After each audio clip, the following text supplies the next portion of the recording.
Over the last couple of weeks, there's been some unusually cold weather affecting parts of the Northern Hemisphere. The kind of extreme cold that you just don't normally see at such low latitudes because the jet stream usually keeps that kind of weather much further north.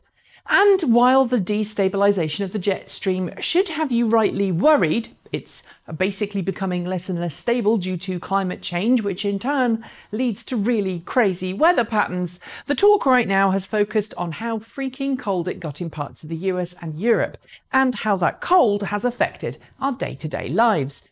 I'm not going to go into the whole list of things that have happened as a consequence of the massive polar vortex. But when it comes to transportation, specifically plug-in vehicles, there's one story that keeps coming up again and again, both in the mainstream media and on some green news car sites and YouTube channels.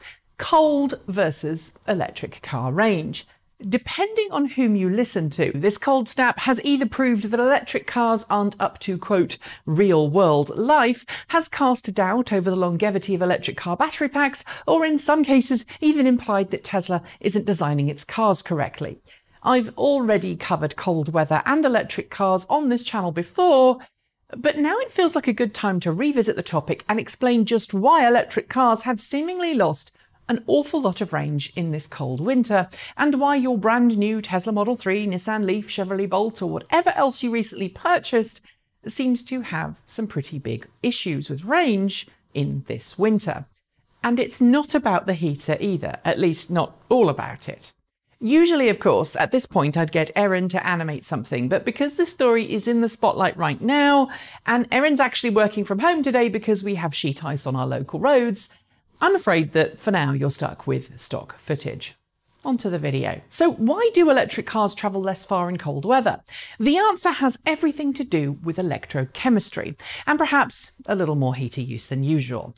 And while I'm going to go through the basics here, I'll save the really heavy science for electrochemical engineer Ed Frantz, whose excellent blog post on this subject really fills in the blanks if you're feeling particularly nerdy. Electric cars, battery electric cars at least, rely on a stream of electricity from their battery pack in order to operate. When charging, the battery pack turns electrical energy into chemical energy. Then, when it's discharging, that same battery pack turns the chemical energy back into electrical energy. And as I'm sure you know, batteries are made up of three main components: the cathode, the anode, and the electrolyte. The cathode and the anode are made of different materials, and charge passes between them during the charging and discharging of the battery. That electrolyte is either a liquid or a gel, unless it's a solid-state battery, of course, but since there are no solid-state battery electric cars in production right now, we can ignore that bit. And as the temperature drops, the conductivity, that's how easily electricity can pass through the electrolyte, drops, which increases electrical resistance. This means more energy is needed to push the electrons through the electrolyte, which in turn means that the voltage of the battery pack and the usable capacity of that pack both drop.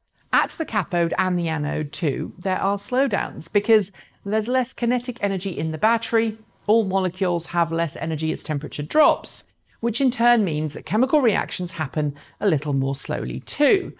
This all combines to result in a pack that's less eager to give its power up, resulting in reduced capacity, reduced voltage, and reduced range. To keep all of these electrochemical slowdowns in check, many electric car manufacturers use active thermal management in their car's battery pack, using power from the battery pack itself to heat the battery pack to the same kind of room temperatures that we humans are happy at. The negative side to this, though, is that energy used to heat up the battery can't then be used for travel, so there will be a small drop in range in normal weather conditions in the winter. Because you like to be warm too, I'm guessing you also use the heater in your car, which, even if it's an efficient heat pump, which by the way become much less efficient in super cold weather, will also take a little usable range from your car's battery pack. Then there are all of the things that affect any vehicle, which all zap a little range in winter. For example, the colder it gets, the more dense air becomes. That means it's harder for your car to push through the air when it's moving, and it has to use more energy to push through the air for any given speed where compared to less dense, hot summer air. It's also more likely to be windy in winter, which again, if you're in a headwind, increases the aerodynamic resistances your car has to overcome to move along the road. Add in snow-packed roads, which increase rolling resistance of your tyres and mean your car has to work harder to push itself along at a given speed, and sadly, it's just basic physics. I should note too that absolutely any type of car suffers these last things in winter months, and just like a traction battery struggles when temperatures drop, so too do starter batteries on internal combustion engine cars.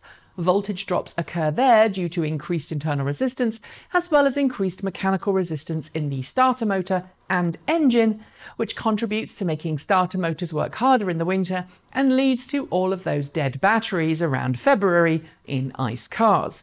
So I've just explained all the reasons why winter weather is tough on EVs, and you'll be pleased to know though that automakers do include things to help overcome these problems, namely battery pack insulation and active thermal management.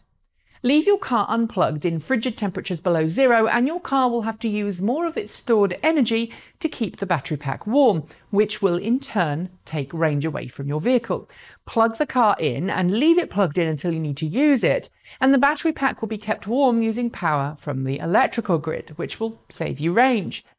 Why was this polar vortex so bad on electric cars though? Well, truth be told, it was tough on all cars, decreasing fuel economy across the board.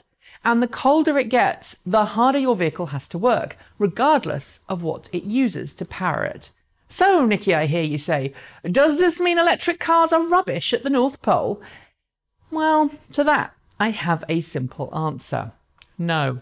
In places where winter temperatures are super cold every single year, electric car owners tend to know what they need to do to keep their cars happy. Keep the car plugged in when not using it, and if possible, park it in a garage, just like they would for an internal combustion engined car.